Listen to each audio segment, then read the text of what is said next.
கண்ணியத்திற்குரிய பெருமக்களே, இன்றைய ஹுதுபாவினுடைய உரை கடல் என்ற தலைப்பின் கீழ் இன்ஷா அல்லாஹ் அமையும். எல்லாம் வல்ல அல்லாஹ் அவனுடைய அருள்மறையாம் திருக்குர்ஆன் ஷரீஃபில் அஃபலா யததப்பரூனல் குர்ஆன, குர்ஆனை அவர்கள் சிந்தித்து பார்க்க வேண்டாமா? வலவ் கான மின் இந்தி கைரில்லாஹி லவஜது ஃபீஹி இக்திலாஃபன் கதீரா.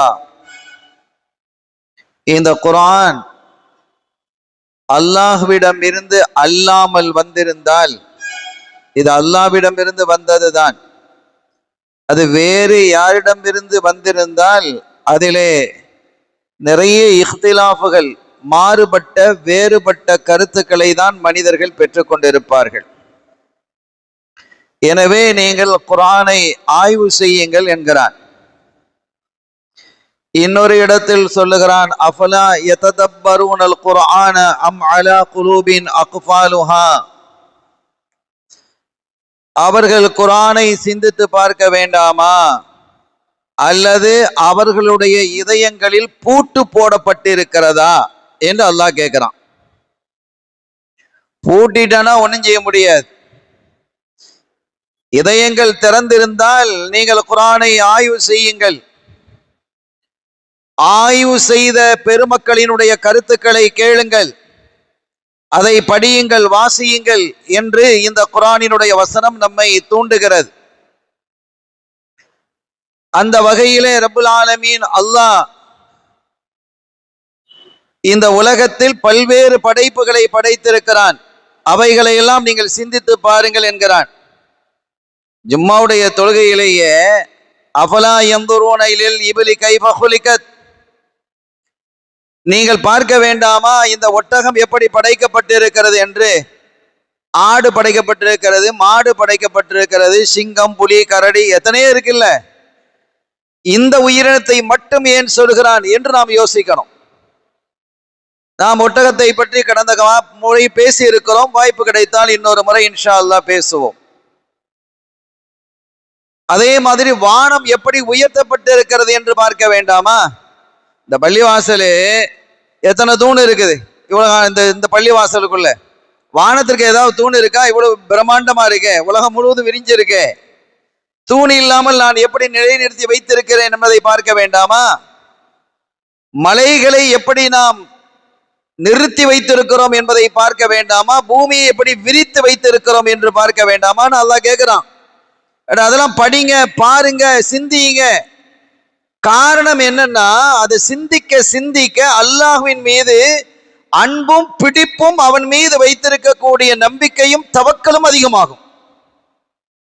என் மேலதான் நீங்க தவக்கல் வைக்கணுங்கிறான்.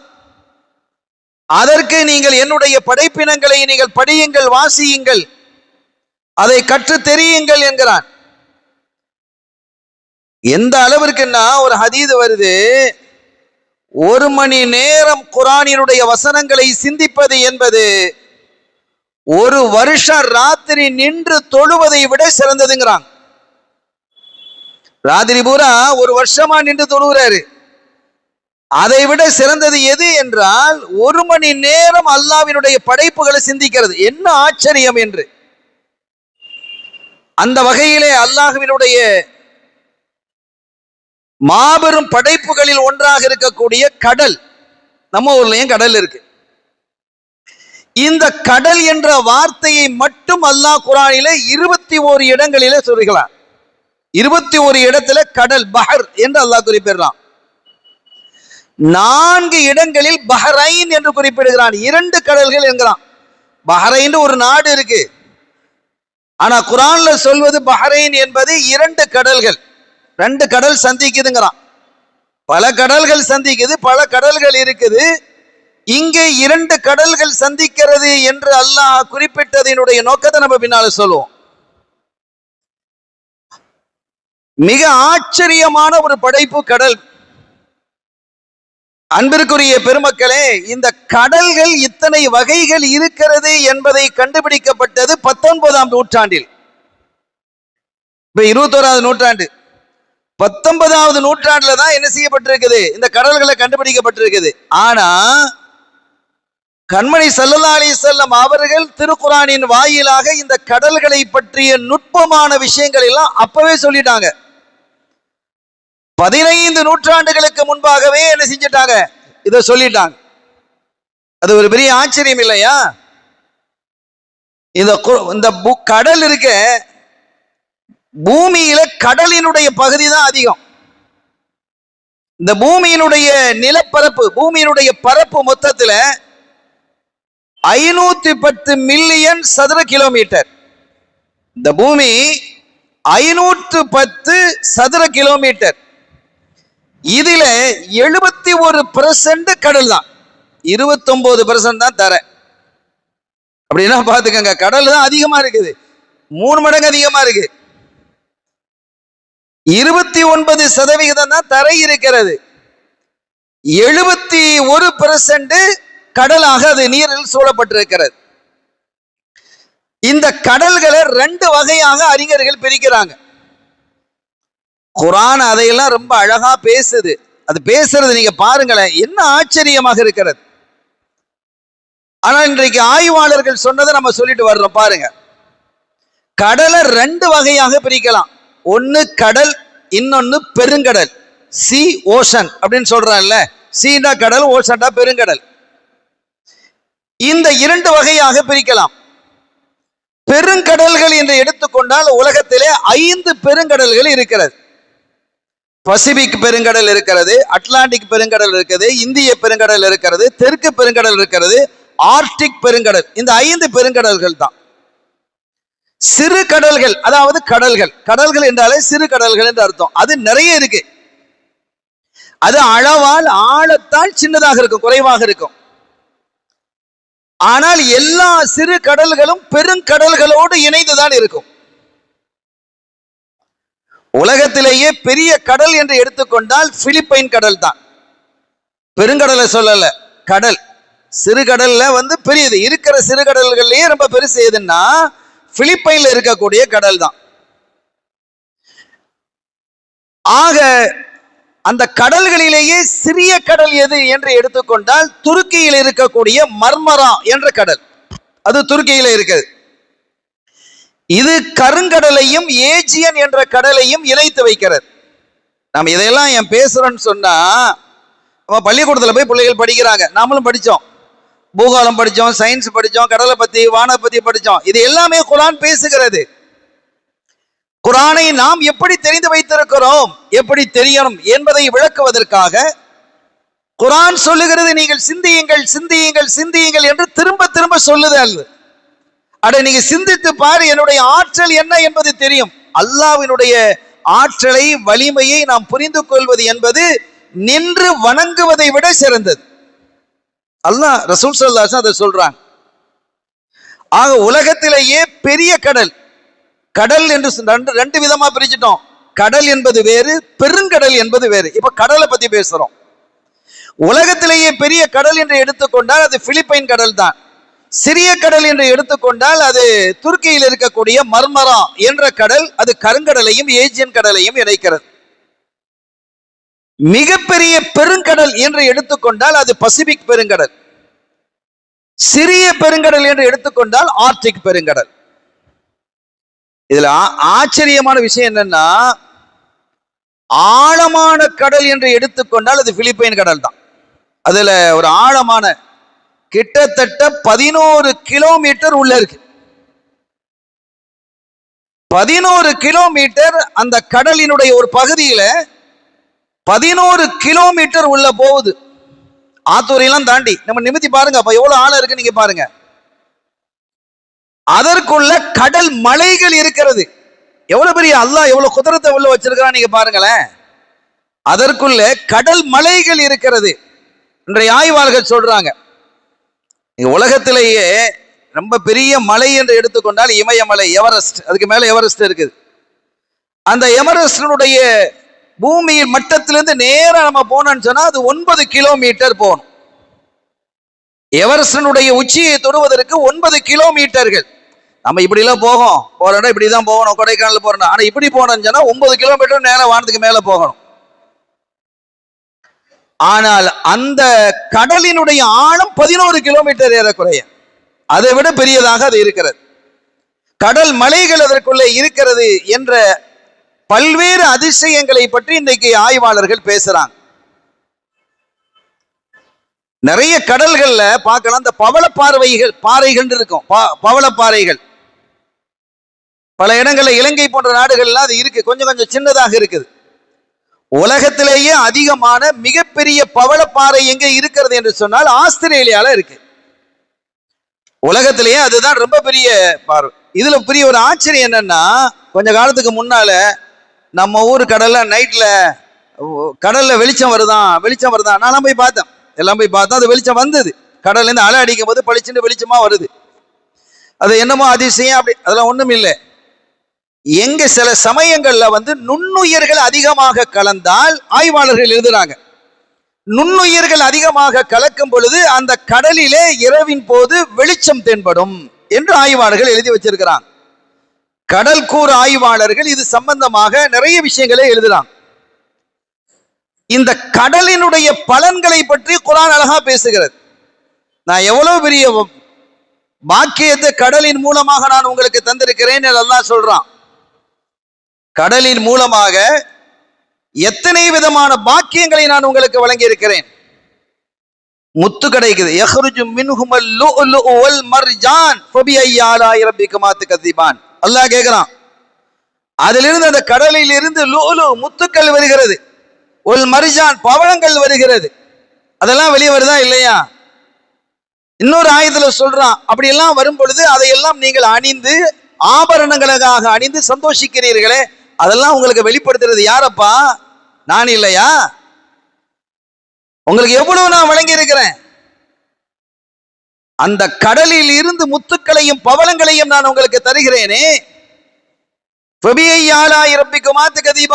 நீங்க எதை வச்சு என்னுடைய ஆயாத்துக்களை இந்த மனிதர்களும் ஜின்களும் பொய்யாக்குகிறீர்கள்? இதெல்லாம் நீங்கள் படித்தீர்கள் என்றால் அல்லாஹ் ஒருவன் தான் என்பதில் மாறுபட்ட கருத்து வராது. நீங்க படிக்கிறது இல்லை என்று மனிதர்களை பார்த்து அல்லாஹ் சொல்றான். நாம அல்லாஹ் ஒருவன் தான், ஏகன் தான் அப்படிங்கிறதுல உறுதியா இருக்கிறோம். ஆனா பல தெய்வ கொள்கைகளை வணங்கி கொண்டிருக்கக்கூடியவர்களும் அல்லாஹ்வுடைய அடியார்கள் தானே. அவங்கள பார்த்து அல்லாஹ் கேட்கிறான், ஏன்பா பொய்ப்படுத்துறீங்க என்னுடைய அத்தாட்சிகளை? சிந்திக்க மாட்டீங்களா?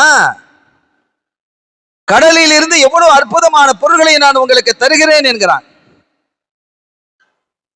முத்துக்களை நான் தருகிறேன், பவளங்களை தருகிறேன். என்ன வகையான மீன்கள் அல்லாஹ் தர்றான்.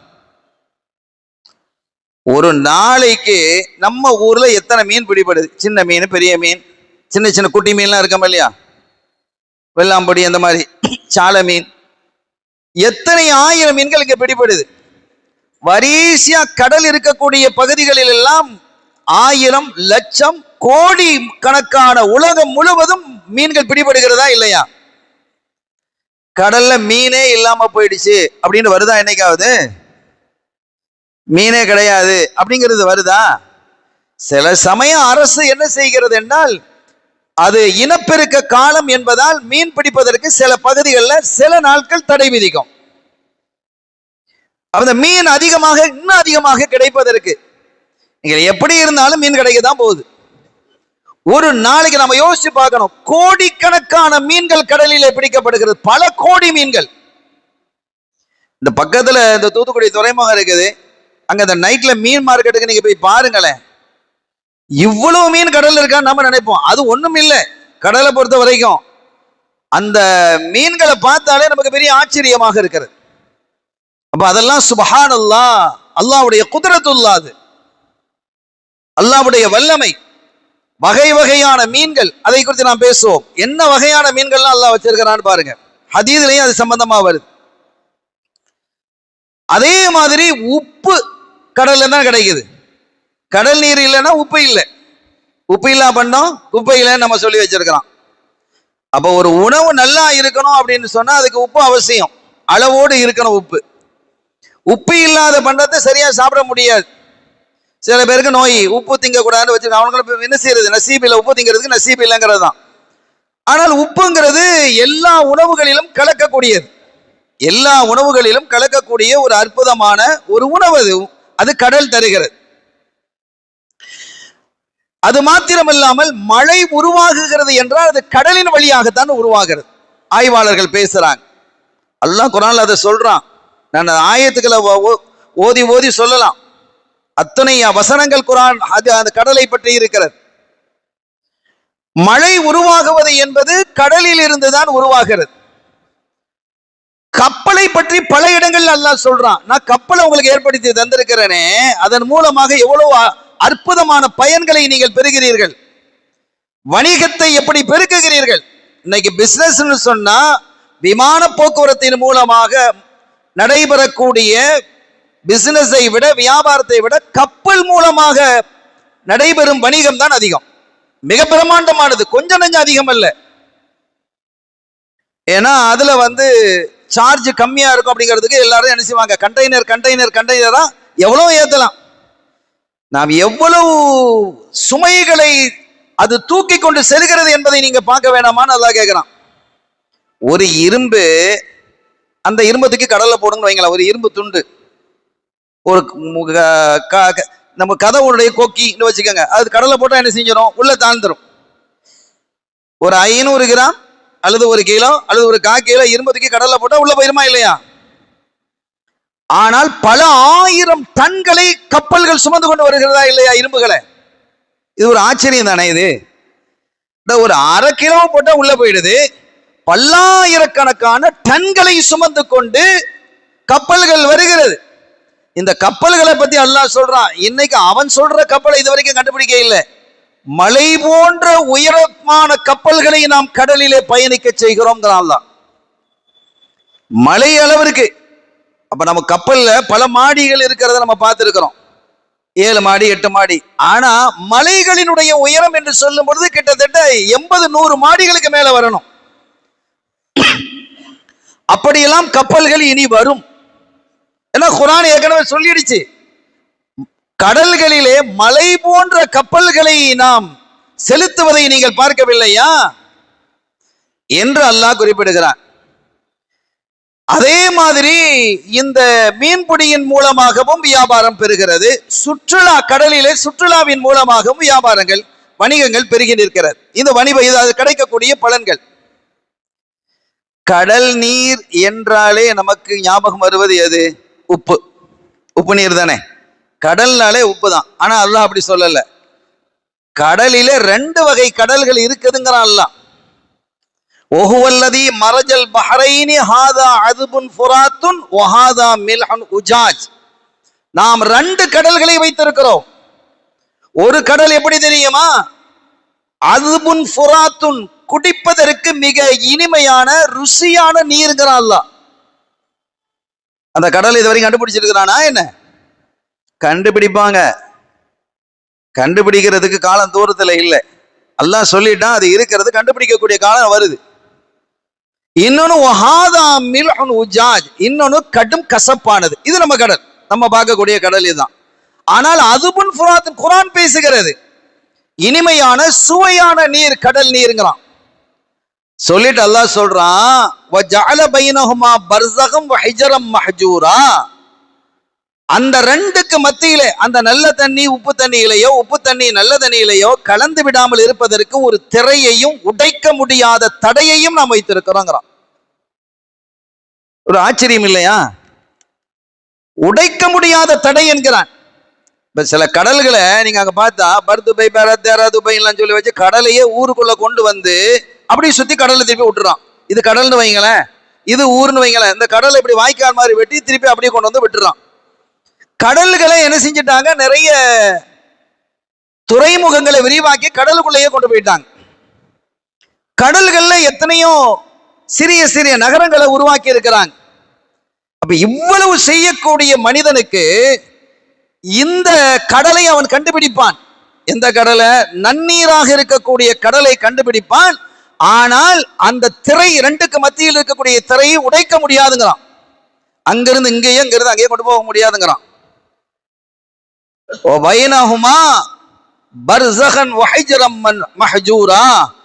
அந்த ரெண்டுக்கு மத்தியிலும் நாம் திரையையும் உடைக்க முடியாத, தகர்க்க முடியாத தடையையும் நாம் வைத்திருக்கிறோம் என்று எல்லாம் வல்ல ரப்பல் ஆலமீன் அல்லாஹ் குறிப்பிட்டு காட்டுகிறான். சங்கைக்குரிய பெருமக்களே, இதே சமயம் கடலின் மூலமாக ஆபத்துகளும் இருக்கிறது, இல்லாம இல்லை. கடல் சீற்றம் கொந்தளிப்பு வருது இல்ல, அது வருது. அந்த கடலுக்கு அடியில ஏற்படக்கூடிய பூகம்பத்தின் மூலமாக ஏற்படக்கூடிய சுனாமி, புயல், இவைகள்லாம் கடலின் மூலமாக ஏற்படக்கூடிய ஆபத்துகள் தான். அருமையான பெருமக்களே, ரப்புல் ஆலமீன் அல்லாஹ் ஜல்ல ஷானஹு வ தஆலா இந்த கடலை எப்படி வைத்திருக்கிறான் என்றால் ரகசியங்களின் உலகமாக வைத்திருக்கிறான். நிறைய ரகசியங்கள் அதுல இருக்கு. இன்னைக்கு ஆய்வாளர்கள் சொல்றாங்க, நீங்க வெளியில எத்தனையோ படைப்பினங்களை பாக்குறீங்க, வகை வகையான படைப்பினர் பாக்குறோமா இல்லையா?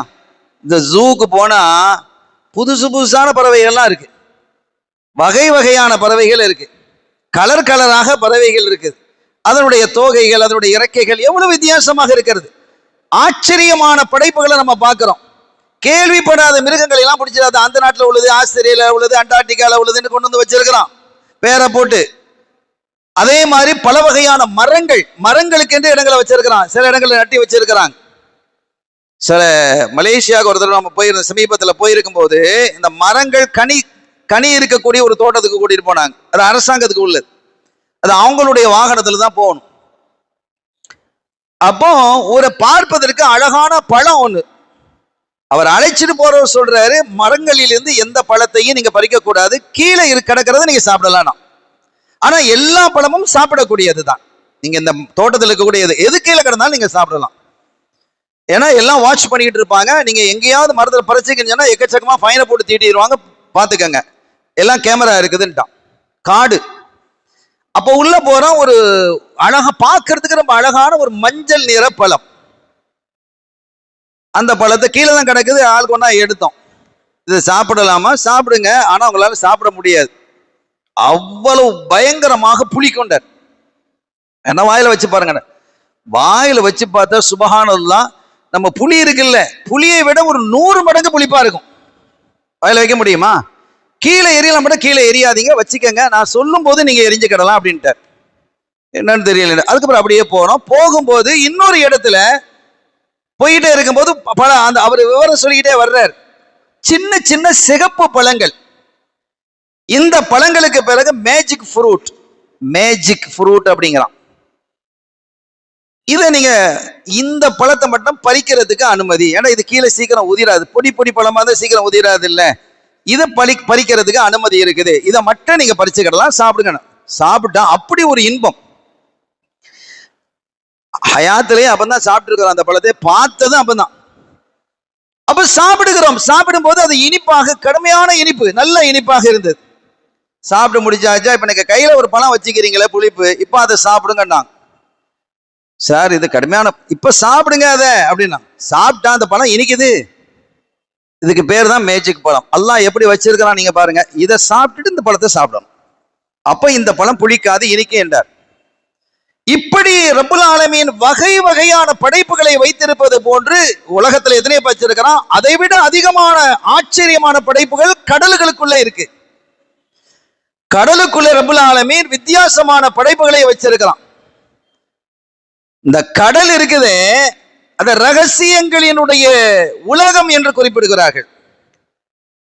உங்களுக்கு தெரியும், நீங்க கேள்விப்பட்டிருப்பீங்க, அட்லாண்டிக் பெருங்கடல்ல பெர்முடா ட்ரையாங்கிள் ஒரு பகுதி இருக்கு. அந்த பகுதிக்கு மேலே விமானங்கள் பறந்து சேர்ந்தா காண போயிடும். நிறைய விமானங்கள் காணா போயிருக்குல்ல, நிறைய கப்பல்கள் காணா போயிருக்குது.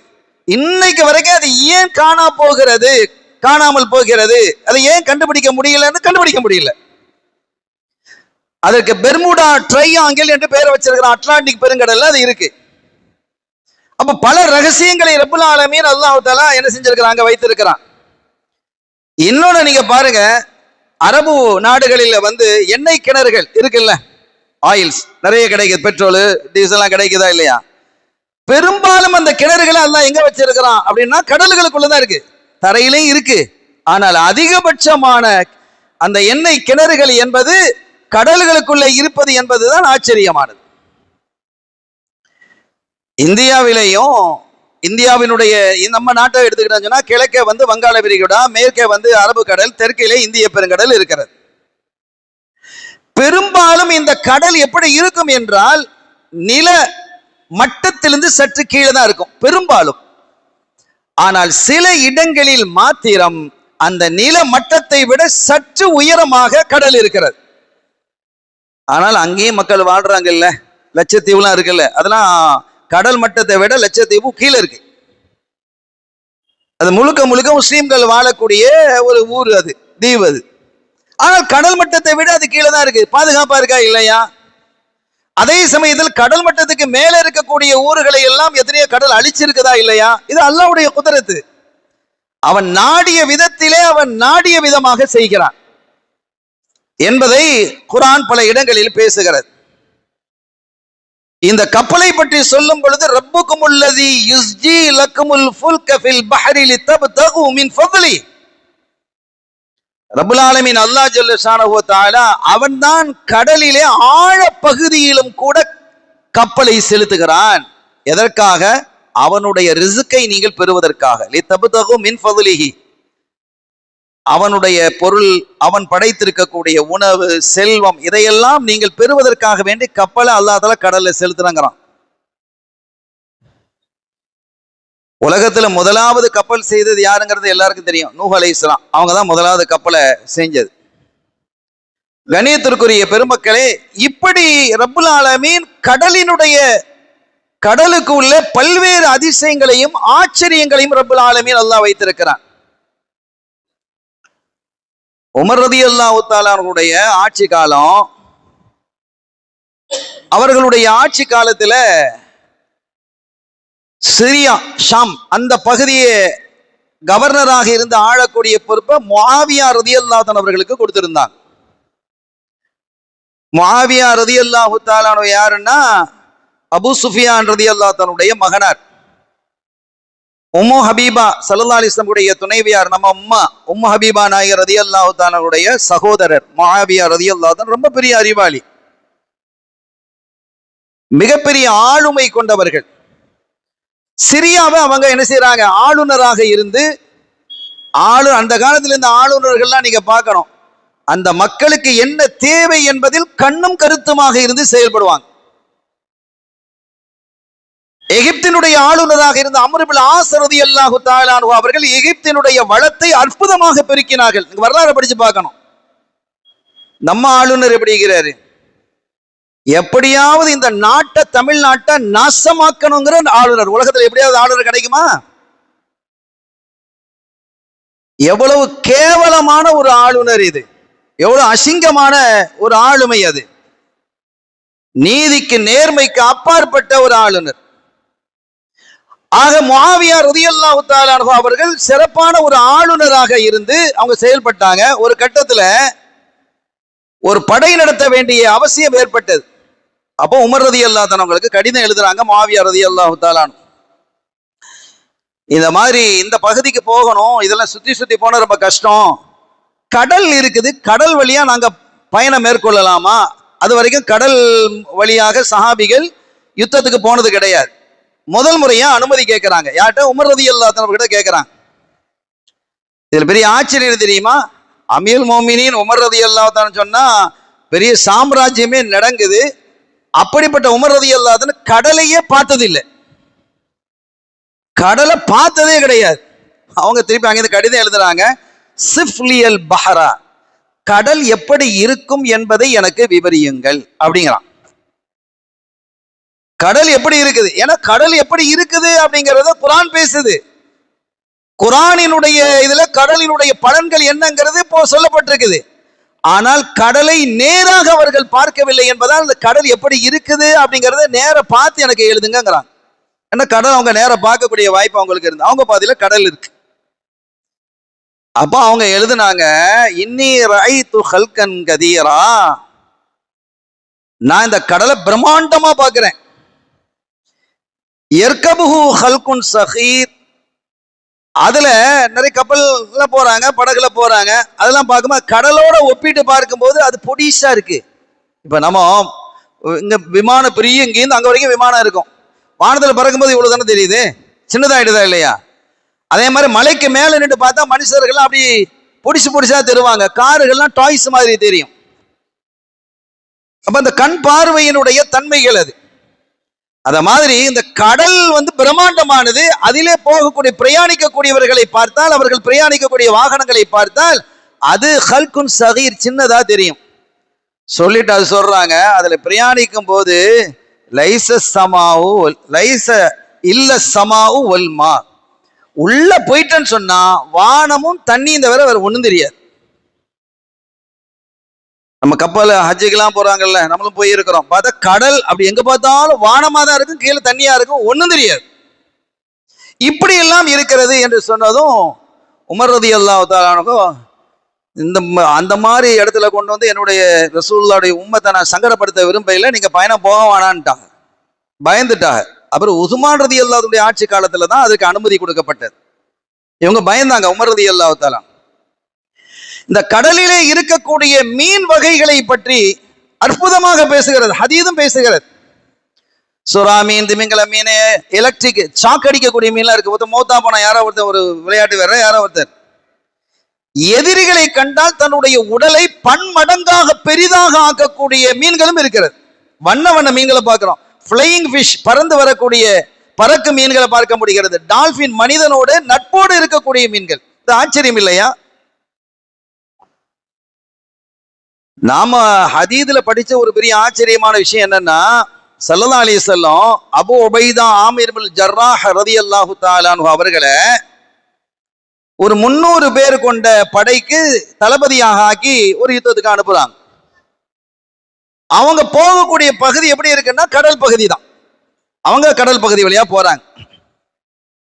அப்ப 300 பேர் எல்லாருமே வாகனத்துல, ஒட்டகத்திலையும் குதிரையிலையும் போறாங்க. போயிட்டு திரும்பி வரும் பொழுது கையில இருந்த உணவெல்லாம் முடிஞ்சது.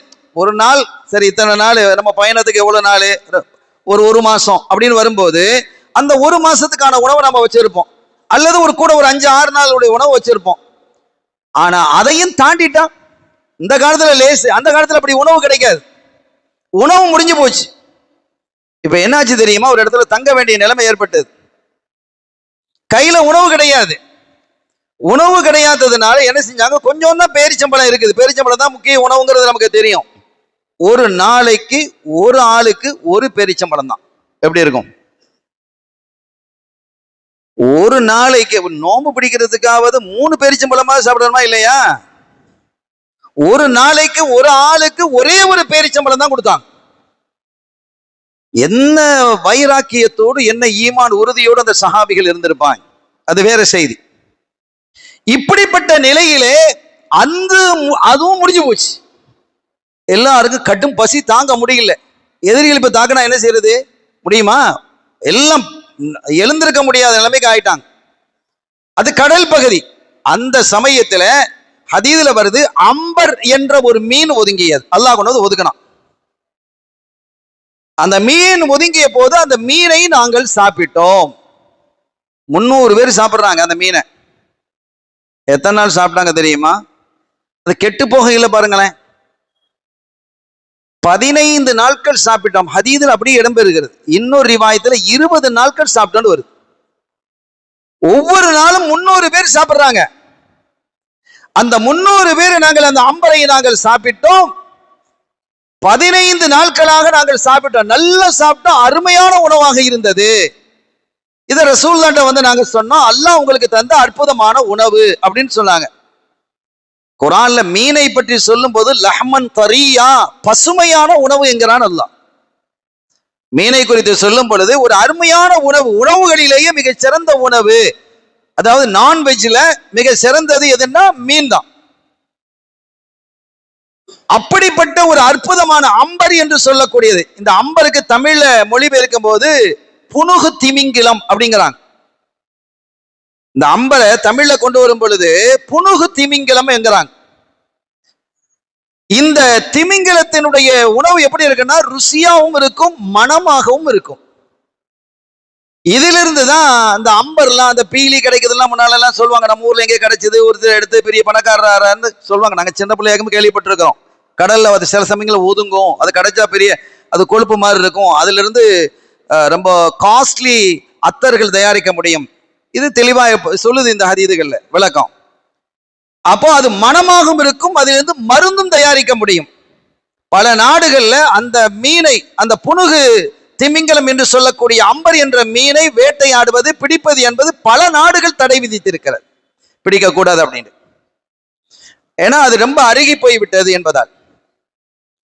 இப்ப இது எவ்வளவு பெரிய மீன் என்பதை பாருங்க. அவங்க சொல்றாங்க எங்க உடல்லாம் நல்ல கொளுத்துட்டுங்கிறாங்க.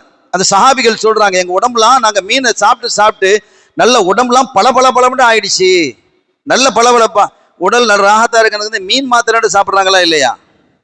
அப்ப மீன் ஆரோக்கியமானது. அல்லாஹ் கடல்ல எவ்வளவு பெரிய ஞாபகத்தை வச்சிருக்கிறான். இந்த அபூ உபைதா ஆமீர் இப்னு ஜர்ராஹ் ரலியல்லாஹு அன்ஹு என்ன செஞ்சாங்க, அந்த மீன் வளைந்திருக்கக்கூடிய அந்த மீன்ல அந்த இறைச்சனை சாப்பிட்டாச்சு, அதனுடைய எலும்பு இருக்கல, எலும்பு கூடு, அதுல ஒரு எலும்பு கூட கொண்டு வந்து அப்படி நட்டுனாங்க, பூமியில கொண்டு வந்து வச்சாங்க.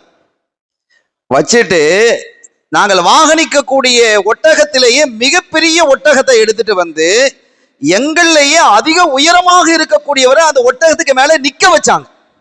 நிக்க வச்சு அந்த எலும்புக்குள்ள நீ போனாங்க, அது தலையை தட்டல.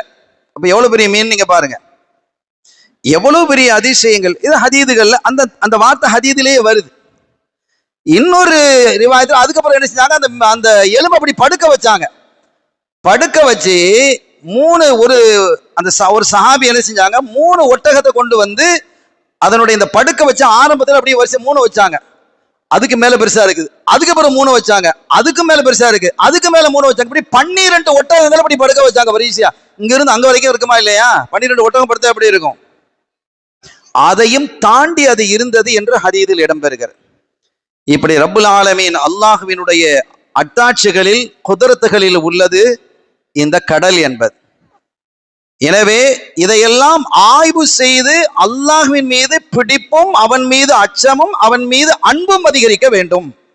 எனவே இதை நீங்கள் சிந்தியுங்கள், ஆய்வு செய்யுங்கள் என்று அல்லாஹ் குறிப்பிடுகிறான். அப்படிப்பட்ட அல்லாஹ்வினுடைய ஆற்றலை உணர்ந்த பெருமக்களில் அல்லாஹ் என்னையும் உங்களையும், நம்மை சார்ந்தவர்களையும், நம் சந்ததிகளையும் அல்லாஹ் ஆக்கி வைத்து அவனை மன நிறைவோடு வணங்கக்கூடியவர்களாக. ஏன்னா அவனை பத்தி நல்லா தெரிஞ்சுட்டா நம்ம வணங்கக்கூடிய வணக்கத்திலையும் பரிசுத்தம் வந்துடும். அவனுடைய ஆற்றல் என்னங்கிறது தெரிஞ்சுட்டா பரிசுத்தம் வந்துடும். தப்பு செய்யாம நம்ம என்ன செஞ்சுக்கிறோம், தவிர்த்து கொள்வோம். அதற்காகத்தான் குறிப்பாக அல்லாஹ்வுடைய ஆற்றலை படிக்கணும். எனவே அத்தகைய தூயவர்களாக அல்லாஹ் என்னையும் உங்களையும், நம்மை சார்ந்தவர்களையும் ஆக்கி அருள் பாலிப்பானாக. ஈருலக சௌபாக்கியங்கள் அல்லாஹ் தந்தருள் பாலிப்பானாக. இந்த உரையும் அல்லாஹ் கபூல் செய்து நம்முடைய இதயங்களில் ரப்புல் ஆலமீன் அல்லாஹ் அவனுடைய பிரியத்தையும் அவனுடைய அச்சத்தையும் அவனுக்கு முற்றிலுமாக, அவனுடைய ஹபீபுக்கு முற்றிலுமாக பணிந்து கட்டுப்பட்டு நடக்கக்கூடியவர்களாக அல்லாஹ் ஆக்கி வைப்பானாக. பிஹக்கி ஹபீபிஹி ஸல்லல்லாஹு அலைஹி வஸல்லம். எல்லாம் வல்ல அல்லாஹ்வின் அருளையும் ஸல்லல்லாஹு அலைஹி வஸல்லம் ஷஃபாத்தையும் பெறுவோமாக. வஆகிரு தஅவானா அல்ஹம்துலில்லாஹி ரப்பில் ஆலமீன். வஸ்ஸலாமு அலைக்கும் வரஹ்மத்துல்லாஹி வபரகாத்துஹு.